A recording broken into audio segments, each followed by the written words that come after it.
हमारे पास क्वेश्चन में क्या कह रहा है कि मास डेंसिटी है, स्फेरिकल गैलेक्सी है हमारे पास। तो मान लो एक बहुत बड़ा कोई गैलेक्सी है, वो क्या स्फेरिकल है, ठीक है। इसका नाम है के, गैलेक्सी का नाम है के, जो एच के बाय आर वेरी करता है ना। सो मास डेंसिटी मतलब रो है वो के बाय आर वेरी कर रहा है, ठीक है, कोई दिक्कत नहीं है। आर है ना बहुत बड़े रीजन तक जा सकता है, so there is no limit for r, clear.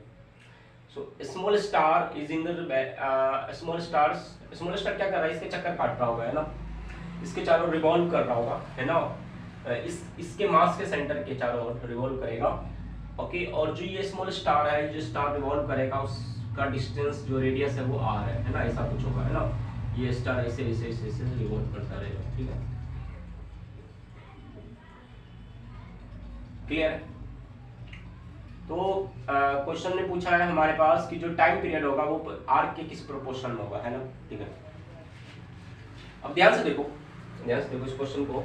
अगर नॉर्मल कैपिलर्स लॉ लगाओगे तो नॉर्मल कैपिलर्स लॉ तुम्हारे पास क्या कहता है कि टाइम पीरियड जो होता है वो क्या होता है, टाइम पीरियड का स्क्वायर प्रोपोर्शनल टू क्या होता है, डिस्टेंस, मतलब आर का क्यूब का होता है, ठीक है। जिस रेडियस पे वो रिवॉल्व कर रहा है उसके उस रेडियस के क्यूब के बराबर है। टाइम पीरियड का स्क्वायर आर के क्यूब के बराबर होता है। लेकिन क्या यहाँ पर तुम्हारा कैपिलर्स लॉ एप्लीकेबल है, तुम्हें ये देखना पड़ेगा। क्या तुम्हारे पास कैपिलर्स लॉ यहाँ पर एप्लीकेबल है, तुम्हें ये देखना पड़ेगा, ठीक है। अब इस चीज को देखने के लिए बेसिक पे जाओ। मान लो मेरे को कुछ नहीं आता, मैं बेसिक्स पे क्या सोचूंगा, टाइम पीरियड का बेसिक फॉर्मूला क्या होता है, टाइम पीरियड का बेसिक फॉर्मूला क्या हो जाएगा हमारे पास, इसका कितना डिस्टेंस इसको ट्रेवल करना है, रिवॉल्यूशन में कितना डिस्टेंस ट्रेवल करना है, 2 पाई आर डिस्टेंस ट्रेवल करना है, तो 2 पाई आर डिवाइडेड बाय वेलोसिटी। अगर मैं कैसे भी करके इसका वेलोसिटी निकाल लूं, किस वेलोसिटी से ये रिवॉल्व कर रहा होगा, तो मेरा काम हो जाएगा। बताओ, समझ में आ रहा है। अब ये जो रिवॉल्व कर रहा है, ओके, तो कह सकता हूँ कि अगर ये बी वेलोसिटी से मान लो रिवॉल्व कर रहा है, तो ये जो mv स्क्वायर बाय आर है, ये हमारे पास क्या है, सेंटर की तरफ फोर्स है ना। तो सेंटर की तरफ फोर्स को इतना होना पड़ेगा तभी mv स्क्वायर बाय आर इसको बैलेंस करेगा, है कि नहीं, तभी सेंट्रीफ्यूगल फोर्स को बैलेंस करेगा। बात समझ में आ रही है।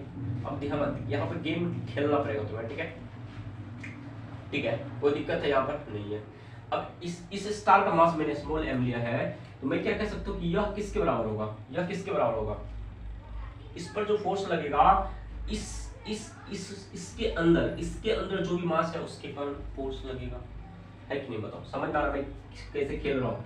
मैं क्या कह सकता हूँ, gm, ये मास इनसाइड है, ये इसके अंदर की मास है ना, ये वाली मास है, into m divided by r square.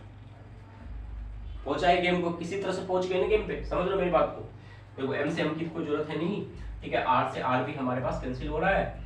अब v स्क्वायर बेसिकली क्या आ रहा है हमारे पास, v स्क्वायर क्या आ रहा है, equals to gm of i divided by r आ रहा है। अगर मास अंदर कितना है वो निकाल लिया अपन का तो काम हो जाएगा। अब देखो मास निकालने के लिए फिर इसको मैथमेटिक्स लगाओ। मास के लिए क्या कहोगे, रो dv कहोगे, है ना।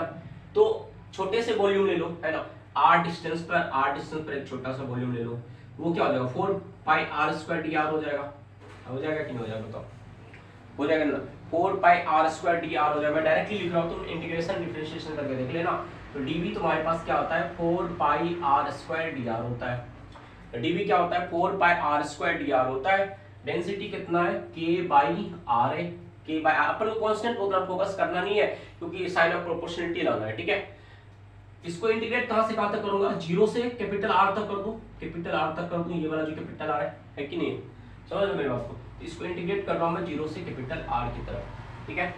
अब देखो कांस्टेंट जो है उसको हटा दो, के 4 पाई को हटा दो, ठीक है। अब देखो R से R तुम्हारा यहाँ कैंसिल आउट हो गया, तो R dr का इंटीग्रेशन हो गया r स्क्वायर बाई 2।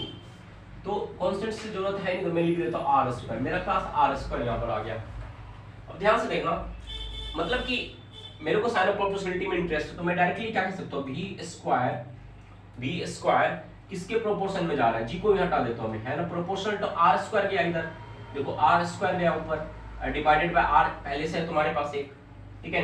देखो r कैंसिल होगा, एक r तुम्हारे पास बच रहा है, 1 r बच रहा है, तो v square proportional to 1 r जा रहा है ना। मेरा इंटरेस्ट देखो किधर है, मेरे को क्या चाहिए था, b चाहिए था, मेरे को क्या चाहिए था, b चाहिए था। तो यहाँ से b क्या आ रहा है तुम्हारे पास, b किसके प्रोपोर्शन में जा रहा है, ध्यान से देखो b किसके प्रोपोर्शन में जा रहा है, स्क्वायर रूट ऑफ r के प्रोपोर्शन में जा रहा है कि नहीं।